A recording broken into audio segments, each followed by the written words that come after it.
kerusakan integritas daripada bola mata hingga bisa dilakukan pengambilan bola mata. Nah, untuk itulah perlu dilakukan informasi ya kepada tenaga medis maupun masyarakat dengan faktor risiko. Untuk tenaga medis berdasarkan penelitian ini, jadi dalam untuk pasien terutama karena Pseudomonas aeruginosa itu ada di mana-mana ya. Jadi untuk masyarakat misalnya terkena trauma, misalnya kena percikan, kalau trauma di mata itu memang traumanya memang sepertinya ringan ya, tapi sebetulnya bisa juga kalau ada kuman ini sampai jadi kehilangan bola matanya bisa juga. Jadi dengan pada pasien trauma misalnya terciprat oleh air yang kotor kemudian tanah ya, nah itu makanya kita harus mengedukasi juga kepada tenaga medis. Biasanya masyarakat akan langsung datang misalnya ke dokter umum ya, atau tenaga medis yang lain ya. Jadi perlunya diinformasikan bahwa bila terjadi trauma misalnya pada pemakai lensa kontak juga, atau pada trauma oleh karena terciprat air yang kotor dan tanah, jadi perlu mengantisipasi bahwa bisa terinfeksi oleh kuman ini, sehingga bisa dilakukan pemberian dalam hal ini yang sudah kita lakukan adalah pemberian antibiotik.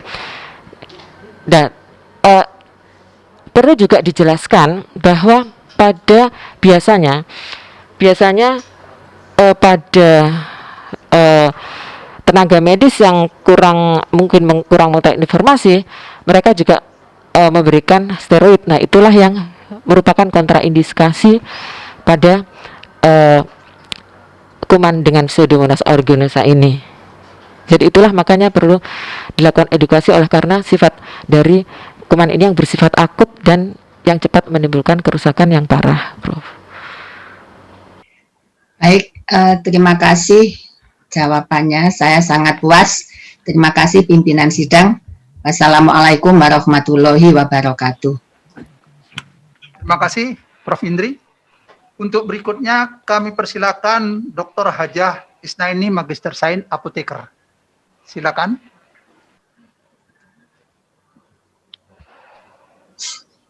Bismillahirrahmanirrahim. Assalamualaikum warahmatullahi wabarakatuh. Waalaikumsalam warahmatullahi wabarakatuh. Terima kasih pimpinan sidang.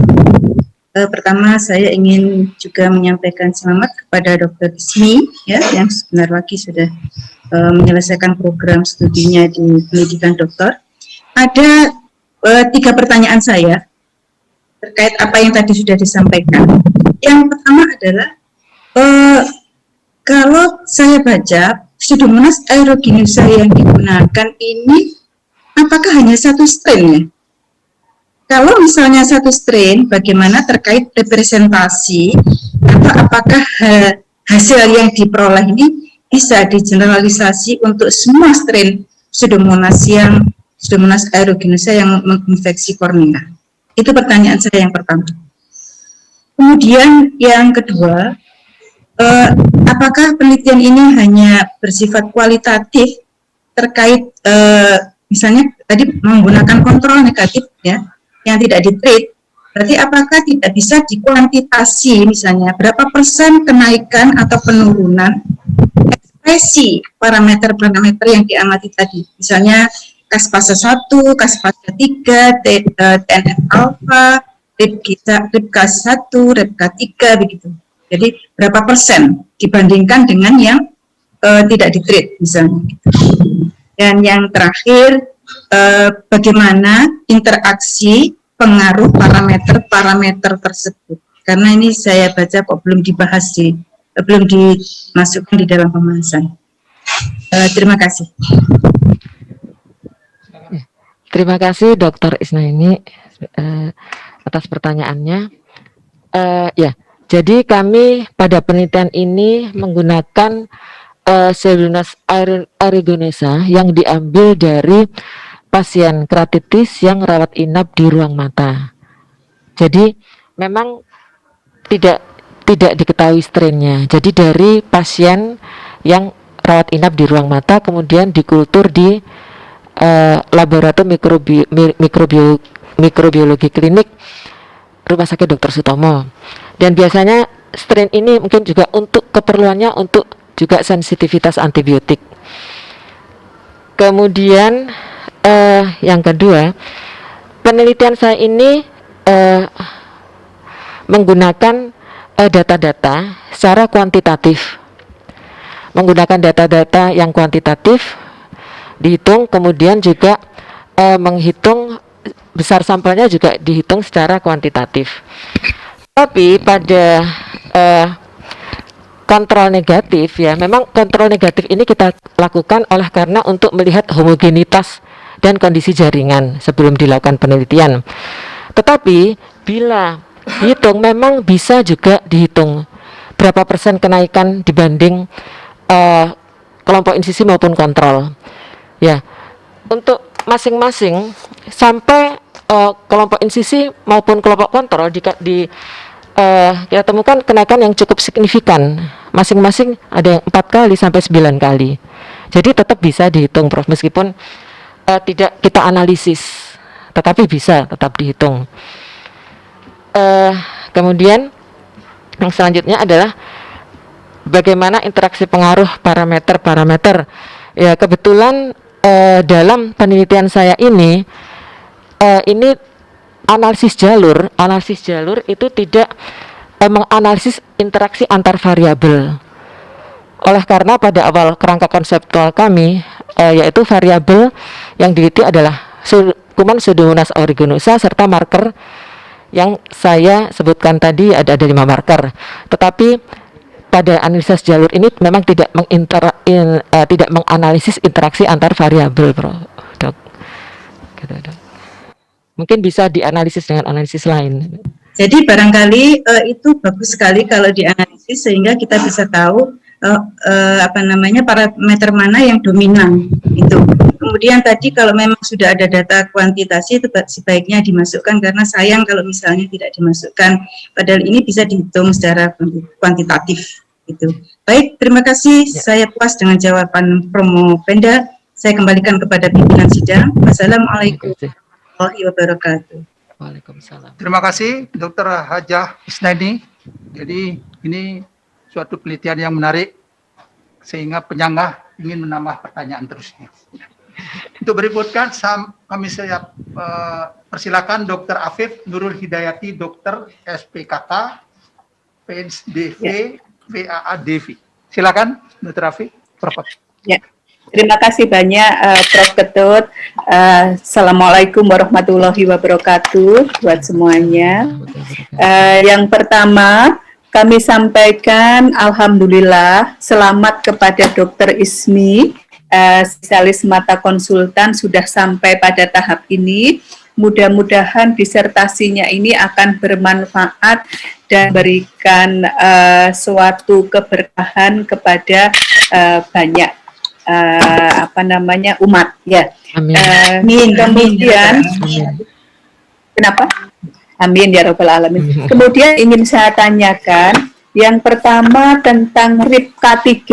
Saya masih belum jelas setelah membaca hasil disertasi Dr. Ismi. Di sini kalau pemberi RIP K3 itu pada kontrol itu meningkat terus ya. Kemudian pada mohon kalau salah saya dikonfirmasi. Kalau pemahaman saya RIP K3 pada kontrol meningkat terus, sedangkan kalau pada perlakuan itu menurun, tetapi akhirnya setelah 24 jam bahkan 72 jam kemudian naik lagi. Yang tertinggi adalah dalam waktu 48 jam. Nah, mohon Dr. Ismi bisa menjelaskan mekanisme itu. Awalnya yang diberi Pseudomonas itu menurun tapi akhirnya meningkat, kemudian menurun lagi. Mohon bisa dijelaskan dan sehingga bisa ditarik kesimpulan bagaimana untuk RIP K3 ini. Apakah karena kalau saya baca di simpulannya RIP K3 lebih tinggi pada kornea tikus yang diberikan inokulasi Pseudomonas, tetapi kok di dalam simpulan yang lain disebutkan mekanismenya melalui penurunan ekspresi RIPK3. Nah, ini mohon dijelaskan Dokter Ismi tentang fenomena tersebut dan bagaimana akhirnya kesimpulannya ini. Kemudian yang kedua, setelah menjalankan atau menyelesaikan disertasi ini dengan hasil yang demikian, kira-kira Dokter Indri yang akan lakukan selanjutnya apa? Artinya dikaitkan dengan peningkatan pelayanan pada pasien trauma kornea atau infeksi dan sebagainya, kira-kira melihat mekanisme yang terjadi yang telah Dokter Ismi buktikan dalam disertasi ini, kira-kira yang bisa Dokter Ismi lakukan untuk peningkatan pelayanan apa berkaitan dengan variabel-variabel yang sudah Dokter Ismi periksa dalam disertasi ini. Monggo, silahkan. Ya, terima kasih banyak Dokter Afif Nurul Hidayati, spesialis mata konsultan. Maaf, spesialis kulit konsultan. Memang RIPK3 ini memang waktu saya menyelesaikan dan melihat hasilnya, saya juga loh kok begini ya, saya juga tertarik. Ya, dari referensi yang saya dapatkan, RIPK3 ini ya ternyata pada kondisi yang normal seperti pada kontrol yang tidak diinfeksi oleh Pseudomonas aeruginosa, domain kinase daripada RIPK3 ini tertutup sehingga dia mencegah polimerisasi dari domain rim dari RIPK3. Dan pada kondisi turnover pergantian protein yang normal, ya, RIPK3 ini akan mengalami poliubiquitinasi sehingga tidak terjadi kematian yang disebut nekroptosis.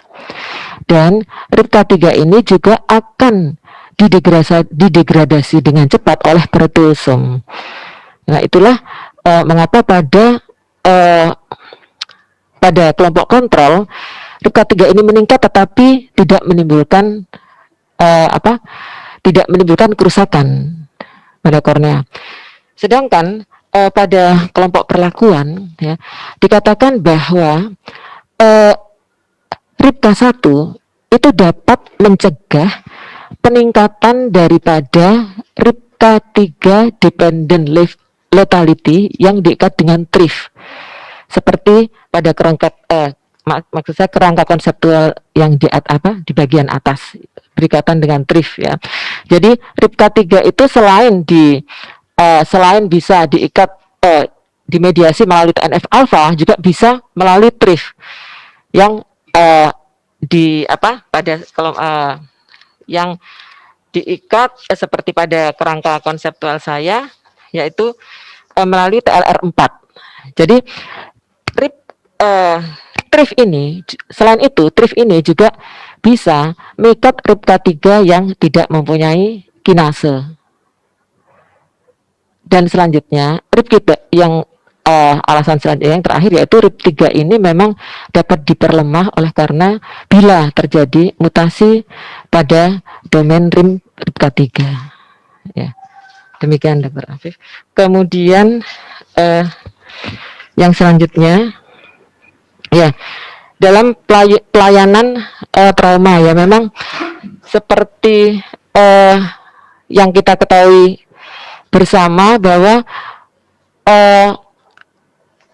efek dari keratitis oleh karena Pseudomonas ini memang terjadi sangat cepat, dan biasanya masyarakat itu ya mungkin pengetahuannya kurang ya, jadi datangnya itu mereka sebelum mengobati sendiri kadang-kadang mereka tuh ya dengan obat tetes yang dibeli di apotek ya biasanya ada merek tertentu, dia biasanya steroid. Nah, ini yang bahaya ya, sehingga cepat sekali juga menimbulkan kerusakan pada kornea ya.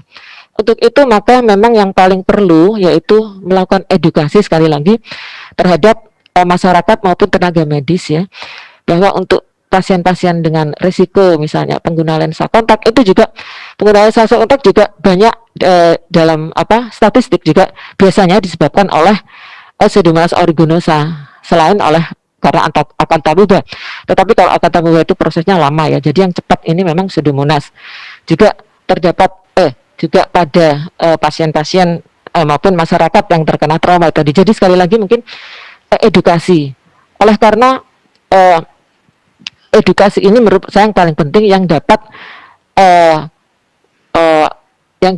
mengatasi atau mengurangi risiko dari kebutaan maupun terjadinya perforasi dari bola mata. Demikian Dr. Afif. Terima kasih. Baik, terima kasih. Saya sangat puas dengan jawabannya. Kami kembalikan lagi kepada Prof. Ketut selaku pimpinan sidang. Terima kasih. Terima kasih, Dr. Afif.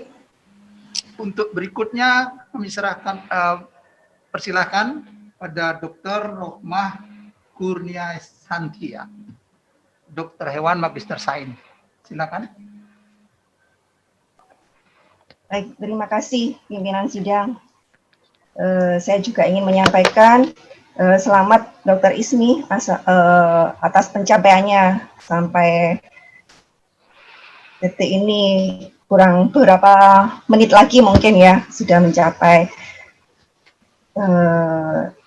tingkat tertinggi dalam pendidikan S3. Selamat sekali lagi. Yang perlu saya sampaikan untuk disertasi Dr. Ismi mungkin perlu ada perbaikan sedikit supaya pembaca lebih enak dalam membaca data. Mungkin alangkah lebih bagusnya pada penyajian data itu untuk kelompok kontrol, dan dalam hal ini kelompok kontrol insisi dengan kelompok kontrol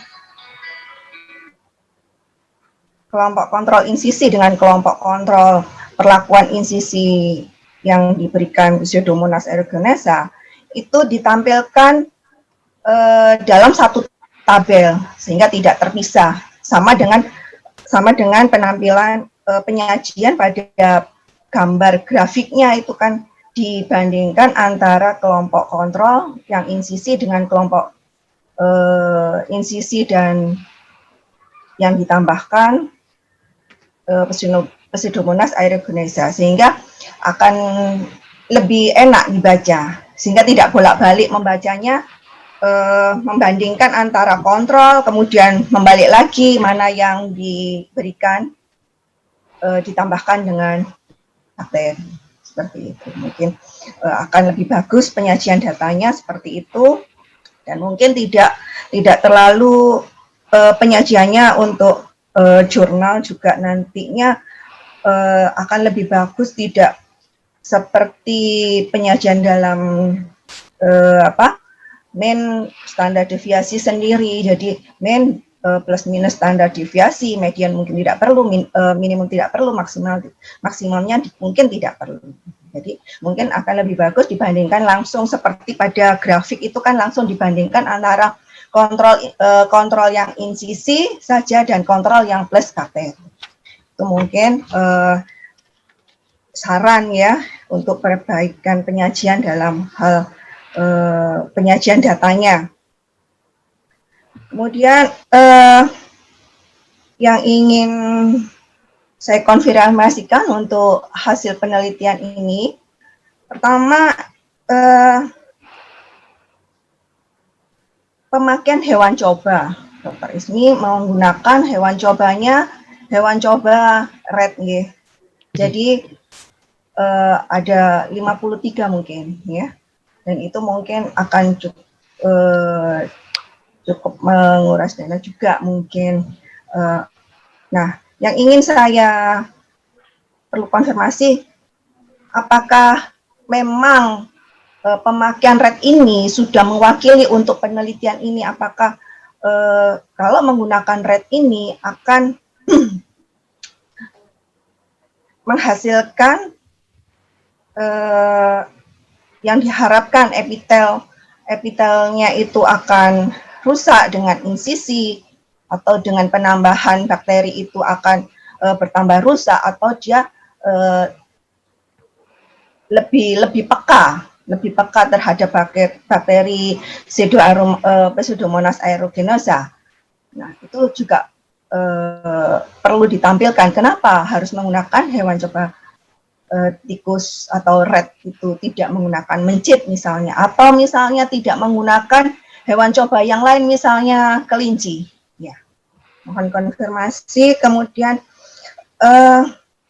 yang kedua, dengan hasil yang didapat, selama yang saya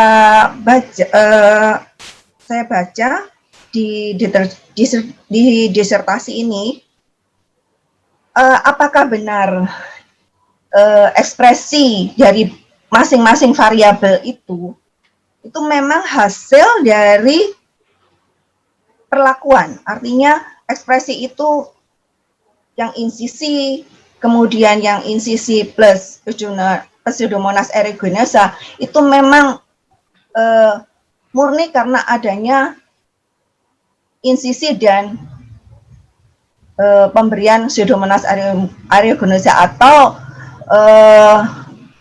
hasil ekspresi itu murni karena perlakuan, bukan karena hal lain, ya. Mungkin bisa dijelaskan.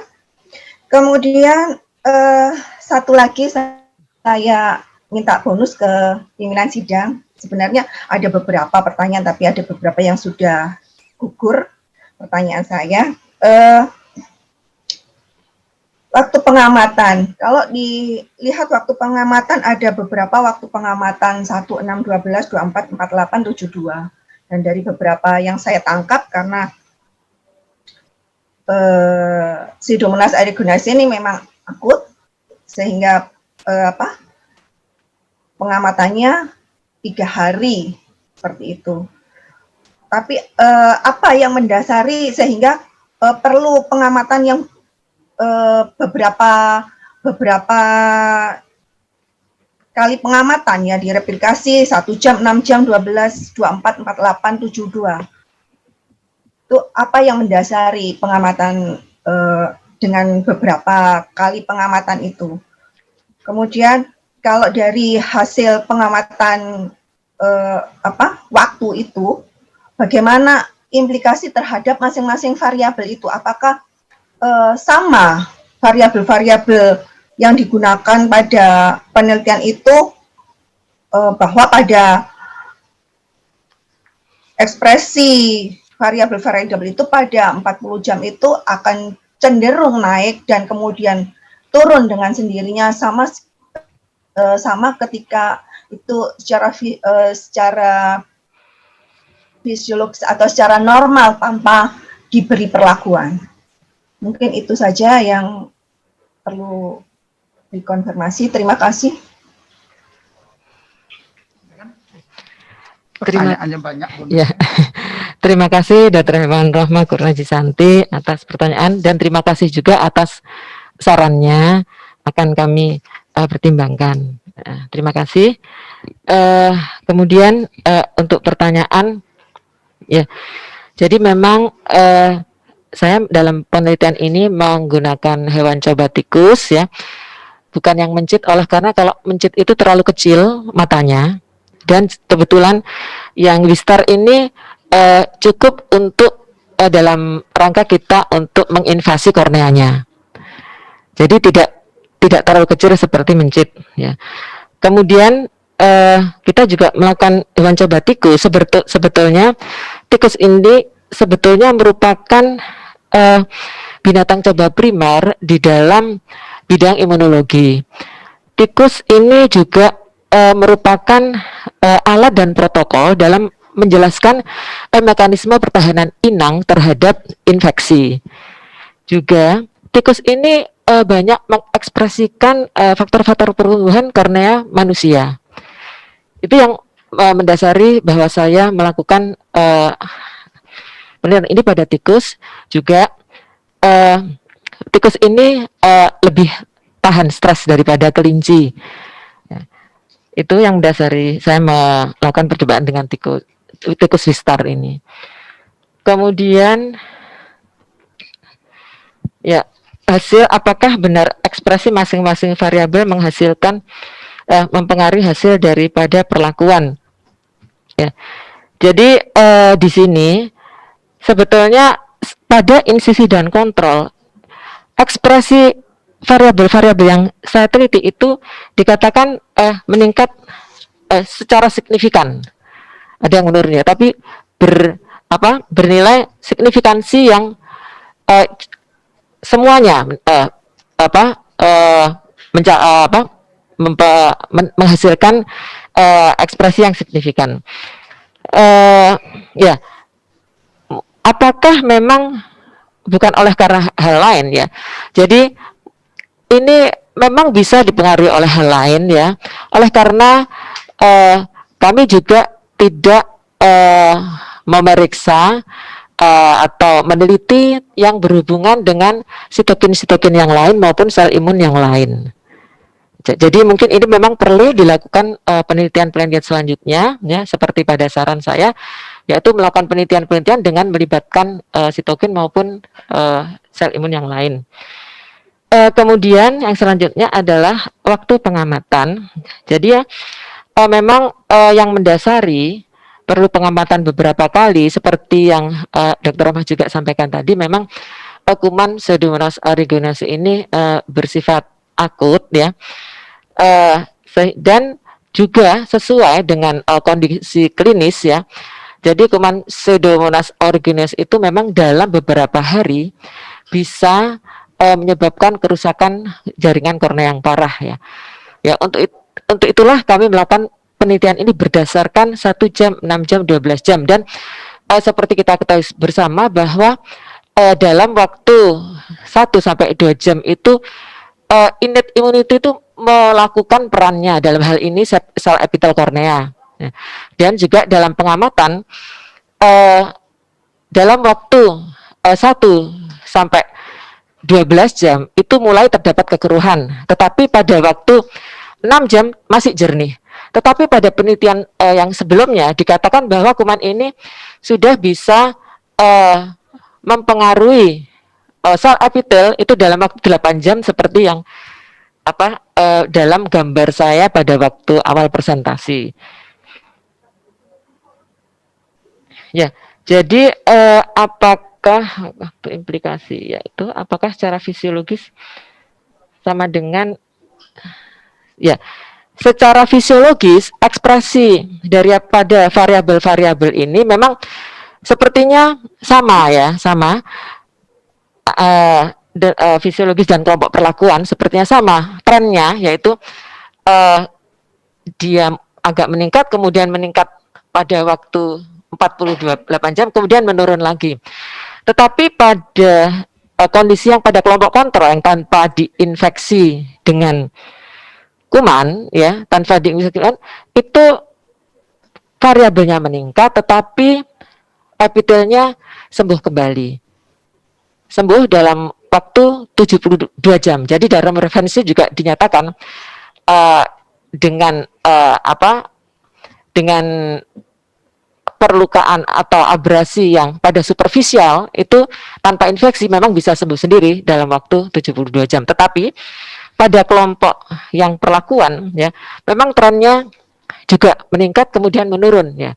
Jadi seperti hasil pada grafik, yaitu terjadi peningkatan yang sebagian besar pada kelompok perlakuan itu pada 48 jam. Nah, sesuai dengan gambaran klinis bahwa pada waktu 42 jam itu didapatkan abses yang luas. Tetapi pada 72 jam kemudian ekspresinya agak menurun.